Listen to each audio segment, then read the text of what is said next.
नमस्कार, माझे नाव कुमार संस्कार सागर बंडलकर. इयत्ता 4थी तुकडी ब. शाळेचे नाव नूतन विद्या मंदिर, त्रिवेणीनगर, पुणे 19. आज मी तुमच्या सर्वांच्या समोर नाट्यछटा सादर करीत आहे. माझ्या नाट्यछटेचे नाव आहे जाहिरातबाजी.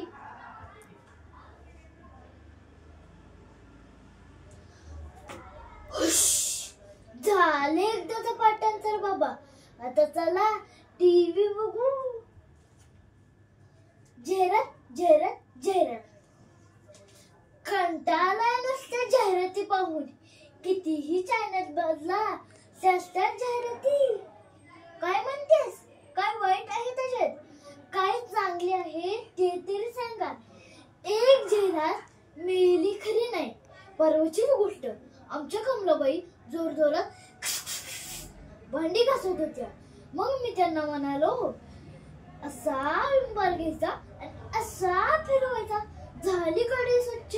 तर त्या मलाच म्हणाल्या, बाबा रे बाबा, आता तू शिकव मला काम कसं करायचं ते. जाऊ दे तिकडे. मग मी तिथून निघालो. मी सहज ताईच्या खोलीत डोकावून पाहिले तर ताई आपला चेहरा आरशात निरखून बसली होती. मग मी तिला म्हणालो, ला फेरम लावली आणि हो चिटकीत गोरी माझ्यासारखी. तर ती मलाच म्हणाली, लाव तूच किलोभर, मी बघते मला काय करायचं ते.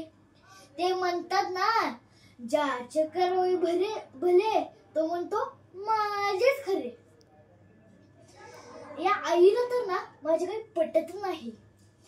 आई, खूप भूक लागली, मॅगी करते का त्या जाहिरातीसारखी 2 मिनिटात. अरे तो पोकट उघडायला 2 मिनिटं लागतात. आता 10-15 मिनिटात काहीच मागू नको. निदान हॉर्लिक्स तरी दे.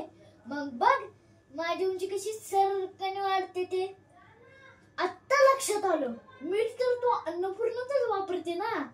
निदान नो अभ्यास करता कलेक्टर तर होता येईल. आता जातो की ना देव धमक लाडू.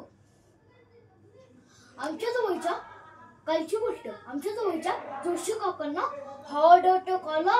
मग मी काकूंना म्हणालो, सपोला तेल नाही का वापरायचे. तर त्यांनी डायरेक्ट माझ्या आईकडे तक्रार केली. त्या माझ्या आईला म्हणाले, तुमच्या पोराला बोलायचे काही कळत नाही. जाऊ दे तिकडे.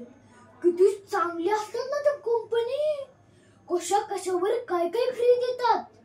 मॅगीच्या पॉकेटवर कॉफीची पुडी फ्री, सामना बरोबर सोन्याची नाणी, हे आणि ते. मग मी बाईने विचारलं देखील, बाई तुम्हाला इतिहासच्या पेपरच्या मार्कवर भूगोलाची मार्क फ्री देता का. तर बाई म्हणाल्या, काट्या आगापणा वाढलाय तुझा, इकडे तिकडे लक्ष देऊ नको, अभ्यासात लक्ष दे. येतो तर मग. आता मला थोडं बोलल्यानंतर अभ्यास पण फ्री भेटणार आहे. धन्यवाद.